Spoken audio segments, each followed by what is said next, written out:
As we go to air tonight, communities are gathering across Australia to mark 1 year since the events of October 7, when Hamas carried out a coordinated attack in southern Israel. Survivors reflecting on the trauma of the day and the anguish still ongoing. I am here today. I'm alive today because exactly 1 year ago, I made a decision to give myself an extra 10 minutes before I was supposed to go on a bike ride. It's a decision that saved my life because whoever went at that time on that path was murdered. It's been 1 year since the Hamas attack on southern Israel. More than 1,100 people killed, 251 taken hostage. October 7 is a day that the Jewish people will never forget. Beyond the scale and the sheer numbers of the atrocities, it's the scenes, the images that will stay with us forever. Throughout today and into the evening, vigils taking place around the country. A mix of grief for those lost, fears for those still unaccounted for, and tension as the escalating conflicts deepen divisions. As we mourn and reflect, we also reaffirm a fundamental principle of our shared humanity. Every innocent life matters. Sorrow knows no boundaries and recognises no differences. Let's remember every single day to stay united.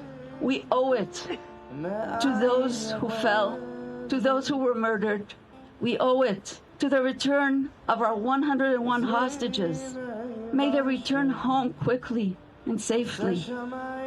We are all in this together. Am Israel Chai! We're live from the lands of the Kulin Nation, and Dan Monheit will be attending one of tonight's vigils. He joins us now. Dan, this anniversary is very personal for you. You had a relative kidnapped on October 7. What happened? That's right.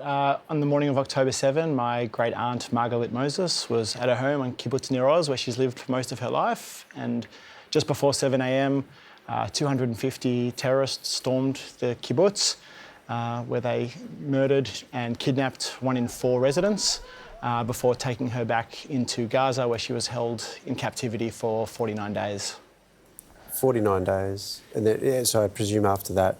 Yes, and sorry, she was part of that first and only big release. So yes, she came out after 7 weeks. The 49 days, I imagine, was incredibly harrowing. And not only then, I understand, but especially. But what was it like, that moment where she was released? Did you have a chance to reunite with her? So obviously the 49 days was a terrible period. We didn't really get much information at all about what was happening. We heard not long before she was released that she was going to be. She came out. I've since been to Israel twice. I went in January and again in July. And I've been fortunate enough to reunite with her on both of those. This is her with you? Yes. Have you spoken much about her time in captivity? Yeah, so she has been speaking, when she just came out, she was speaking quite a bit about it. When I was over there, I was a little bit reluctant to know how much to push her. She'd only been out for a few weeks the first time I was over there. And it's a strange mix for her being both thankful to be released, at the same time still deeply saddened and troubled by the 100+ that are still there, including her ex-husband, Gadi, who we've heard nothing about for months on end. How is she doing now? Is there any kind of readjustment to life, or is she still carrying it kind of quite a lot? I would say she really encapsulates the Jewish and the Israeli spirit. While she was vulnerable on that day, she has not let herself become a victim. So she's clearly got a lot to deal with, but she has done an incredible job of just taking control of her situation and taking control of her life and trying to get on with things in a way that only she and the people of Israel can. Dan, a tough day today, 12 months on. What's it meant for you today? Today has been a really tough day. I mean, it's been consistent for the last 12 months. The situation, not just in Israel, but also the situation we found ourselves on in Melbourne, in Australia and around the world. And today has been a moment to sort of stop and reflect on how much it has changed me personally and our community. Definitely in disbelief that we're still in this situation, where our mothers and fathers and children and grandparents are still being held. And the world has decided, rather than pressure the terrorists that have taken them, that they should pressure us to negotiate. How have you personally been changed by what happened?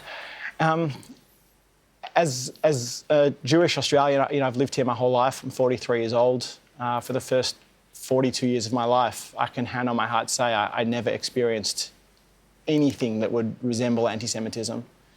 In the last 12 months, I'm sorry to say, it literally is a daily occurrence, whether that is picking stickers off poles and phone boxes around my home or my office, seeing people in our city streets calling for my death and the death of my children while police look on, hearing politicians that refuse to condemn known terrorist organisations. Literally every day has been that way. Lack of political leadership, do you think? Absolutely, absolutely. It's been incredible, the slow burn of what has happened and how things have escalated to the situation that they have now, and social cohesion at an all-time low. I've read some people from the Jewish faith have said that they've had to hide their Jewishness. You're proudly wearing the Star of David tonight, but have you been forced to kind of hide yourself? It's funny, people seem to have gone one way or the other. For myself, it's really emboldened me, but at the same time I fear for my children. You know, I've got an 8-year-old daughter and an 11-year-old son, and there have been periods over the last 12 months where we've been advised not to send them to school in their school uniforms, not to have them wear outwardly facing signs of being Jewish. And my kids' names are Moses and Ariella, so it's tough to hide. But it's a crazy thing to think in 2024 in Australia, we're being told it's not safe to express our Jewish identities in public. Dan, I'm really sorry. It's a terribly, terribly difficult day for so many people. We appreciate you coming and chatting to us tonight. Thank you for having me on the show.